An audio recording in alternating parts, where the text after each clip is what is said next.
இலக்கை நோக்கி டுவர்ட் த கோல். இந்த நிகழ்ச்சிக்கு உங்களை அன்புடன் வரவேற்கிறோம். Praise the Lord. ஆண்டவராகிய இயேசுவின் இனிய நாமத்தில் இந்த புதிய நாளிலே உங்கள் எல்லாருக்கும் அன்பின் வாழ்த்துக்கள். ஏசாயா 61 அதிகாரம் 7 உங்கள் வெட்கத்துக்கு பதிலாக இரண்டத்தனையாய் பலன் வரும். வெட்கப்பட்ட ஒவ்வொருத்தர்கிட்டையும் ஆண்டவர் சொல்ற நற்செய்தி. நான் வெட்கப்பட்டு போக மாட்டேன்னு எவ்வளவோ விசுவாசத்தோட இருந்தேன்.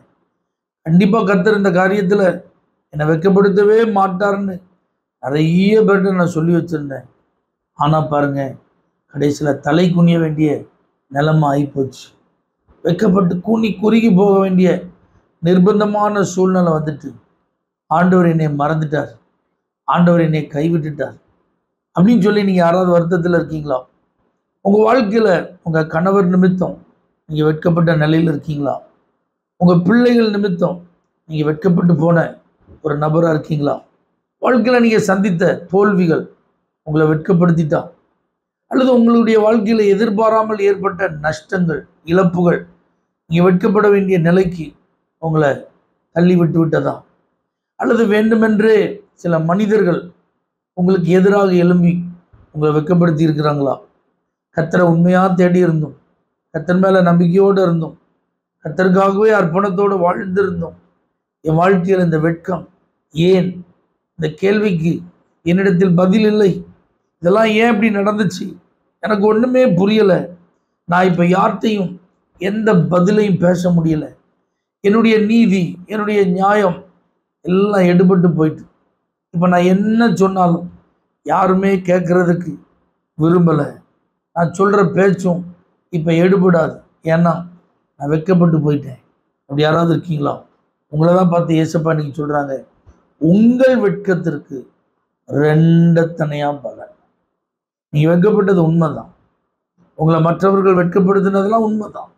ஆனா அதற்கு 2 மடங்கா கர்த்தர் உங்களை ஆசீர்வதிக்க போகிறார். நன்மையான காரியங்களை கர்த்தர் செய்ய போகிறார். எந்தெந்த நாவுகள் நீங்க வெட்கப்பட்ட காலங்களில உங்களை பரிகாசம் செய்ததோ, எத்தனை கண்கள் நீங்க வெட்கப்பட்ட சூழ்நிலையில உங்களை மேட்டிமையாய் பார்த்ததோ, எவ்வளோ பேர் கூடி நின்று உங்க வெட்கத்தை பார்த்து சிரித்தார்களோ, அவ்வளோ பேர் மத்தியிலையும் நீங்க ரெட்டிப்பான பலன்களை, 2 மடங்கு நன்மைகளை நீங்க பெற போறீங்க. அவங்களாம் அதே நிலைமையில தான் இருக்க போறாங்க. ஆனா நீங்க 2 மடங்கு ஆசீர்வதிக்கப்பட போகிறீங்க. எந்தெந்த காரியத்துல நீங்க வெட்கப்பட்டீங்களோ அதெல்லாம் கர்த்தர் கணக்கில் வைத்து உங்களுக்கு ரெண்டத்தனையா பலன் தருவார். எந்தெந்த இடங்களில நீங்க வெட்கப்பட்டீங்களோ அந்த இடத்துல ரெட்டிப்பா கர்த்தர் உங்களை கனம் பண்ணுவார். எந்தெந்த சூழ்நிலை உங்களை வெட்கப்படுத்தினதோ அந்த சூழ்நிலைகளை நீங்க மேற்கொண்டு 2 மடங்கு நன்மைகளை சுதந்திரிக்கும் பாக்கியத்தெல்லாம் கர்த்தர் தருவார். இந்த வார்த்தையை எழுதி வச்சு ஜெபம் பண்ணு. ஜெபிக்கும் போதெல்லாம் அந்த வார்த்தையை விசுவாசத்தோடு அறிக்கை பண்ணுங்க. வெட்கப்பட்ட இடத்துலலாம் எனக்கு ரெண்டத்தனையா நீங்க பலன் தர போறதுக்காக ஸ்தோத்திரம் சொல்லி நம்பிக்கையோட ஜெபியுங்கள். உங்கள் வெட்கத்திற்கு ரெண்டத்தனையான பலனை நிச்சயம் கர்த்தர் தருவார். பரிசுத்த பிதாவே, என்னுடைய வாழ்வில் நான் வெட்கப்பட்டு போய்விட்டேன் என்று கண்ணீரோடு இருக்கும் எல்லாருக்கும் இந்த நாள் ரெண்டத்தனையான பலன் வருகிற நாளாய் மாறட்டும். இயேசுவின் நாமத்தில் பிதாவே, ஆமென். For prayer contact, Pastor J. Kumar, El Shaddai Ministries, 9500252586, Surandai.